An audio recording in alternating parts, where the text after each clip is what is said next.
अस्सलाम वालेकुम फ्रेंड्स, मैं सुफियान अली और आप देख रहे हैं हमारा यूट्यूब चैनल नॉलेज गेट। तो दोस्तों आज हम बात करेंगे नाइकी की मार्केटिंग स्ट्रेटजीज के बारे में, इसकी मार्केटिंग कैंपेन्स के बारे में, उन कैंपेन्स उन स्ट्रेटजीज की बात करेंगे जिसने नाइकी की नेटवर्थ जो है वो बिलियंस डॉलर तक पहुंचाई और इसे मार्केट का लीडर बनाया। जी हाँ, जिन दोस्तों को नहीं पता उन दोस्तों को बता दूं कि नाइकी के जो को फाउंडर हैं फिल नाइट और बिल बोर, ये शुरू में दोनों जो है वो वैन में शूज सेल किया करते थे। आपने अक्सर देखा होगा कि कार की डिक्की में यूरोप में जो है वो शूज सेल करने जाया करते हैं। सेम ये भी वैसे ही किया करते थे। जब इनकी सेल जो है वो वैन से इंक्रीज हुई तो इन्होंने ब्लू रिबन स्पोर्ट के नाम से अपना एक स्टोर ओपन कर लिया। उस स्टोर में ये जर्मन से शूज इंपोर्ट करवाया करते थे और यूरोप में सेल किया करते थे। वो शूज जो है वो किसी हद तक एथलीट की नीड्स को फुलफिल तो कर रहे थे लेकिन उसे सेटिस्फाई नहीं कर पा रहे थे।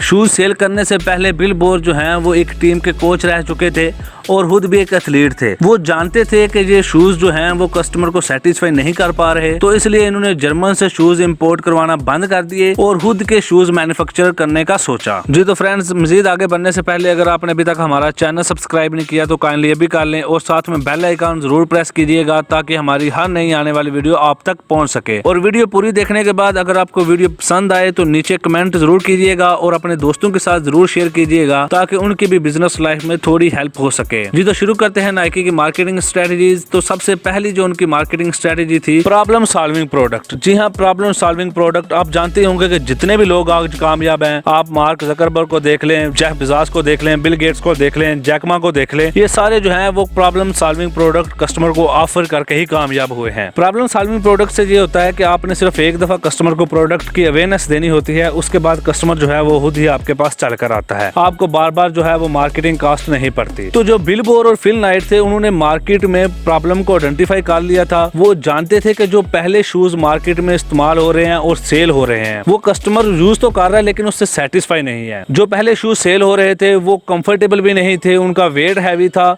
और जो है वो मजबूरी में, क्योंकि उससे बेहतर जो है उन्हें शूज मिल नहीं थे रहे, तो वो मजबूरी में ही जो एथलीट है उसे यूज कर रहे थे। तो इन्होंने उस अपॉर्चुनिटी को जो है वो क्लिक किया और इन्होंने खुद से ही शूज बनाना शुरू कर दिए। जैसे मैंने ऊपर जिक्र किया, बिल बोर पहले खुद कोच रह चुके थे और वो एथलीट भी थे, तो वो बहुत अच्छी तरह जानते थे कि मार्केट में उनकी जो मार्केट जिसमें वो एंटर होने जा रहे हैं उसमें प्रॉब्लम क्या है, उसको सॉल्व कैसे करना है, उनकी टारगेट ऑडियंस कौन सी है। तो ये सारी बातें जो है उनके माइंड में पहले से फिक्स थी। तो नाइकी ने क्या किया कि जो शूज ऑलरेडी मार्केट में सेल हो रहे हैं उनसे light weight shoes, comfortable shoes और चीप रेट पर शूज बनाना शुरू कर दिए। जी हाँ, जो आप देखें कि जो मार्केट में शूज पहले 50 साल तक यूज हो रहे हैं उससे लाइट वेट शूज और चीप रेट पर मिलना शुरू हो गए, तो कस्टमर जो है उसे बस अवेयरनेस देने की जरूरत थी और वो खुद ब खुद आपकी तरफ अट्रैक्ट होना शुरू हो जाएगा। तो सेम ऐसे ही बिल बोर और फिल नाइट ने किया। उन्होंने लाइट वेट शूज और कंफर्टेबल शूज और चीप रेट पर शूज जो है वो टारगेट ऑडियंस को सेल करना शुरू कर दिए। एक और बात यहाँ पर आपको बताता चलूं कि इनकी टारगेट ऑडियंस जो थी वो सिर्फ और सिर्फ एथलीट थे। जी हाँ, ये सिर्फ और सिर्फ शुरू में एथलीट को टारगेट कर रहे थे कि उसकी ये प्रॉब्लम है, उसने दौड़ना होता है तो उसकी रेस को, उसकी स्पीड को ये कम कर देते हैं। तो इन्होंने शुरू में सिर्फ और सिर्फ एथलीट को टारगेट किया और उन्हें वो शूज जाकर ट्राई करवाने लगे, उन्हें उन शूज के बारे में अवेयरनेस देने लगे। ये थी इनकी पहली मार्केटिंग स्ट्रेटेजी। अब बात कर लेते हैं इनकी दूसरी मार्केटिंग स्ट्रेटेजी के बारे में जो थी ब्लू ओशन मार्केटिंग स्ट्रेटेजी। जी हाँ, जिन मेरे दोस्तों को पता है ब्लू ओशन मार्केटिंग स्ट्रेटेजी क्या होती है, वेल एंड गुड। जिनको नहीं पता उनको मैं बता दूं कि ब्लू ओशन मार्केटिंग स्ट्रेटेजी में हम जो ऑलरेडी मार्केट में काम हो रहा होता है उनसे हट के थोड़ा सा काम करते हैं। लाइक देखें कि नाइकी से पहले भी बहुत सारी कंपनीज जो है वो मार्केट में शूज सेल कर रही थी। मार्केट में बहुत ज्यादा कंपटीशन था, लेकिन जो मार्केट में कंपनीज पहले शूज सेल कर रही थी वो सभी को शूज सेल कर रही थी। मींस के वो बच्चों को भी शूज सेल कर रहे थे, बड़ों को भी सेल कर रहे थे और एथलीट्स को भी कर रहे थे, और जो एथलीट नहीं थे उन्हें भी शूज सेल कर रहे थे। तो नाइकी क्योंकि मार्केट में नया था, उसे पता था कि अगर वो भी सभी की तरह मार्केट में सभी को शूज सेल करना शुरू हो गए तो मार्केट में कंपटीशन ऑलरेडी बहुत ज्यादा है, तो वो कंपटीशन से जीत नहीं पाएंगे और मार्केट से बहुत जल्द जो है वो बाहर हो जाएंगे। तो यहाँ पर उन्होंने मार्केटिंग के लिए ब्लू ओशन मार्केटिंग स्ट्रेटेजी खेली। उन्होंने ये किया कि सिर्फ और सिर्फ एथलीट एथलीट को टारगेट किया। उन्होंने कहा कि हम सिर्फ और सिर्फ एथलीट्स को शूज सेल करेंगे, हमारी टारगेट ऑडियंस जो है वो एथलीट्स ही हैं, हमने उन्हीं को शूज सेल करने हैं। नाइकी के जो को फाउंडर थे, मैंने पहले भी जिक्र किया कि वो ऑलरेडी एक एथलीट भी थे और एक कोच भी रह चुके थे, तो वो एथलीट्स की नीड्स को जानते थे, वो जानते थे कि एथलीट्स क्या रिक्वायर कर रहे हैं। तो उन्होंने स्पेसिफिकली उनकी नीड्स को माइंड में रखते हुए अपने शूज जो है वो मैन्युफैक्चर करना शुरू किए और उन्हीं को जाकर अवेयरनेस दी, उन्हीं को जाकर अपने जो शूज हैं वो ट्राई करवाए और उनके जो शूज हैं वो एथलीट बहुत ज्यादा पसंद करने लगे। जैसे मैंने पहले भी यहाँ जिक्र किया था कि इनके शूज जो हैं वो लाइट वेट थे, कंफर्टेबल थे, तो चीप रेट पर भी मिल रहे थे। तो जो एथलीट्स थे इनके शूज को प्रेफरेंस देना शुरू हो गए और इनकी शूज की डिमांड थोड़ी ज्यादा बढ़नी शुरू हो गई। यहाँ पर इनको एक और एडवांटेज ये था कि शुरू में खुद शूज सेल करने जाया करते थे। खुद शूज सेल करने की वजह ये थी कि इनके पास इतना ज्यादा बजट नहीं था कि ये सेल्समैन हायर कर सके, तो इन्होंने खुद ही डोर टू डोर जाके शूज सेल करने का सोचा। लेकिन इनको डोर टू डोर जाकर शूज सेल करने का फायदा ये हुआ कि ये अपने कस्टमर को जाके ये बताते थे कि वो एज ए सेल्स मैनेजर या सेल्स मैन बनकर आपके पास शूज सेल करने नहीं आए, बल्कि वो आपके एथलीट फेलो हैं, वो जानते हैं कि आप लोगों की प्रॉब्लम्स क्या हैं, आप लोग क्यों जो है वो ज्यादा तेजी से नहीं दौड़ सकते क्योंकि आप लोगों ने हैवी शूज पहने होते हैं। तो वो जो इनकी प्रॉब्लम्स को अपने शूज के साथ जो है वो आइडेंटिफाई करते थे, बताते थे कि भाई मेरे शूज जो है वो आपकी प्रॉब्लम को खत्म कर देंगे। तो जो इनकी एथलीट्स के लिए हमदर्दी थी ये इनके लिए काफी बेनिफिशियल साबित हुई। इनकी ये स्ट्रेटेजी काफी ज्यादा सक्सेसफुल रही जिसकी वजह से ये मार्केट में एंटर हो गए। और जब इनकी ये स्ट्रेटेजी सक्सेसफुल रही और ये मार्केट में एंटर हो गए तो इन्होंने यहाँ पर एक और स्ट्रेटेजी खेली। नेक्स्ट स्ट्रेटेजी ये थी कि मैंने जैसे आपको पहले 2 पॉइंट्स में बताया कि इनके टारगेट ऑडियंस जो थे वो सिर्फ और सिर्फ एथलीट्स थे, लेकिन जैसे इन्होंने देखा कि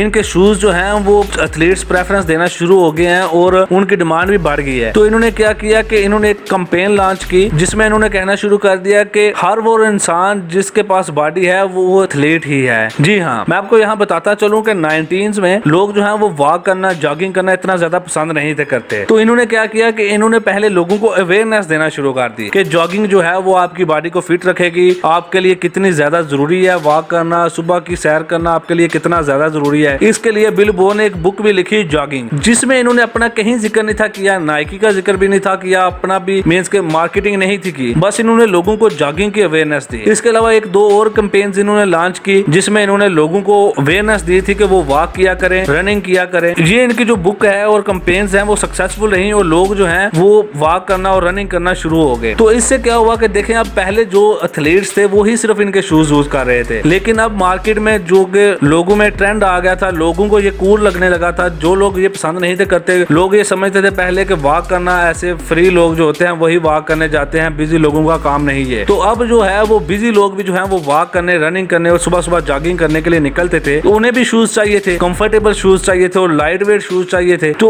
उन्होंने भी नाइकी के शूज की डिमांड करना शुरू कर दी। और इस तरह एथलीट्स से जो है इनकी मार्केट जो है वो थोड़ी एक्सपेंड होगी और इनकी शूज की डिमांड भी थोड़ी इंक्रीज हो गई। जी, तो अब बात कर लेते हैं नेक्स्ट मार्केटिंग स्ट्रेटेजी के बारे में, जो कि है rub off effect. Rub off effect वाली मार्केटिंग स्ट्रेटेजी नाइकी वाले आजकल भी यूज कर रहे हैं। रब ऑफ इफेक्ट में होता यह है कि जो ऑलरेडी वेल एस्टेब्लिश ब्रांड्स होते हैं हम उन्हीं के थ्रू जो है वो अपने ब्रांड की प्रमोशन कर लेते हैं। हमारा उस ब्रांड के साथ जिसके थ्रू हम प्रमोशन कर रहे होते हैं उसके साथ कंपटीशन नहीं होता, ना ही डायरेक्टली कंपटीशन होता है, ना ही इनडायरेक्टली कंपटीशन होता है। हम इसमें एग्जांपल ले लेते हैं कोक वालों की और मैकडोनल्ड की। आपने देखा होगा कि मैकडोनल्ड वाले जब भी अपने किसी बर्गर की ऑफर लगाते हैं तो साथ में कह रहे होते हैं हम कोक की एक बोतल फ्री में देंगे या कोक की 1.5 लीटर वाली बोतल जो है वो आपको इतने में मिलेगी। तो देखें मैकडोनल्ड का और कोक वालों का आपस में कंपटीशन नहीं है, लेकिन वो एक दूसरे की क्रॉस प्रमोशन कर रहे हैं। सेम ऐसे आप देखेंगे KFC वाले जो हैं वो पेप्सी वालों का प्रमोशन कर रहे होते हैं और पेप्सी वाले जो हैं वो KFC वालों का प्रमोशन कर रहे होते हैं। तो सेम ऐसे ही नाइकी वालों ने किया। नाइकी वालों का जो है वो एप्पल्स वालों के साथ कॉन्ट्रैक्ट है कि वो जो है एक दूसरे का क्रॉस प्रमोशन करेंगे। अब नाइकी वाले जानते हैं कि आप देखेंगे कि इनकी जो कंपैरेटिवली प्राइस है लोकल शूज से कंपेयर करें तो थोड़ी हाई है। तो नाइकी वाले जानते हैं कि जितने जो हैं वो एप्पल यूजर हैं वही हमारा जो शूज है वो अफोर्ड कर सकेंगे। मेजॉरिटी की बात कर रहा हूँ कि जितने एप्पल यूजर्स होंगे वही जो है वो नाइकी शूज भी अफोर्ड कर सकेंगे। तो इन्होंने आपस में ये कॉन्ट्रैक्ट किया हुआ कि ये दोनों एक दूसरे का क्रॉस प्रमोशन करेंगे। एप्पल्स वाले कहते हैं कि अगर आपने नाइकी के शूज पहने हुए हैं और आपके पास एप्पल भी है तो आप डेली की जितनी भी जो है वॉक करेंगे वो आपके जितने भी कदम चलेंगे आप वो एप्पल में अकाउंट हो जाएंगे। तो सेम ऐसे ही जो है एक दूसरे की क्रॉस प्रमोशन कर रहे होते हैं। एड्स में भी अगर आप देखेंगे अगर आप कोई ऐड कर रहे हैं तो उसमें भी जो है एक ने मोबाइल पकड़ा हुआ है तो नीचे उसने जो है वो नाइकी के शूज पहने हुए हैं, तो ये एक दूसरे का क्रॉस प्रमोशन कर रहे होते हैं। इससे ये होता है कि जो एप्पल्स कस्टमर होते हैं वो जो है वो नाइकी के शूज परचेज कर लेते हैं। चलें, अगर आप शूज परचेज नहीं भी करते, कस्टमर शूज परचेज नहीं करता, एप्पल मोबाइल नहीं खरीदता इन एड्स को देखने के बाद, लेकिन जो इनकी एडवर्टाइजमेंट कास्ट जो है वो बहुत ज्यादा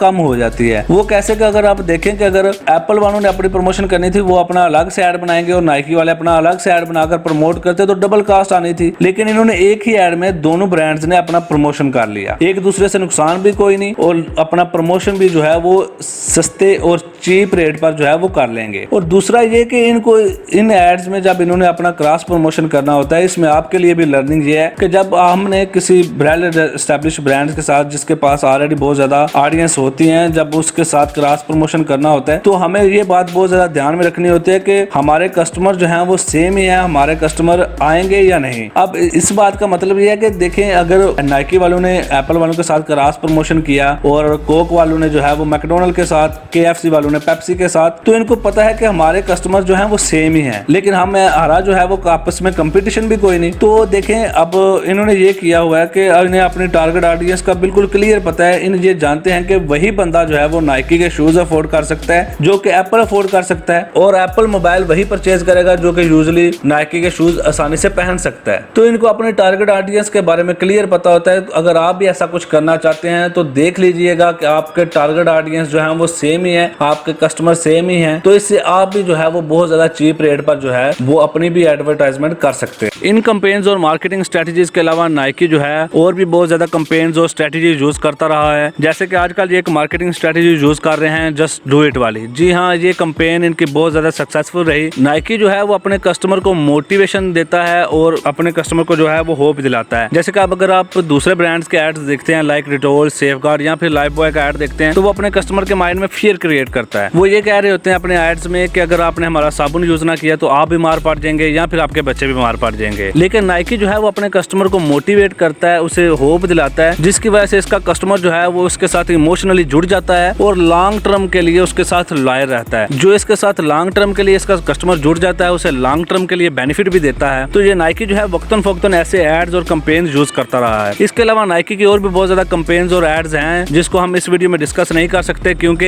ये वीडियो ऑलरेडी बहुत ज्यादा लंबी हो चुकी है। और ये भी एक फैक्ट है कि जो व्यूअर्स होते हैं उनकी ज्यादा से ज्यादा अटेंशन जो है वो 10 मिनट तक होती है, उसके बाद जो है उनका ध्यान नहीं रहता। तो इंशाल्लाह हम इस वीडियो पर एक और पार्ट बनाएंगे, नाइकी की मार्केटिंग स्ट्रेटजीज पर एक और पार्ट बनाएंगे। हमारी नेक्स्ट वीडियो आने तक हमारे साथ रहिएगा। Thanks for watching. Allah Hafiz.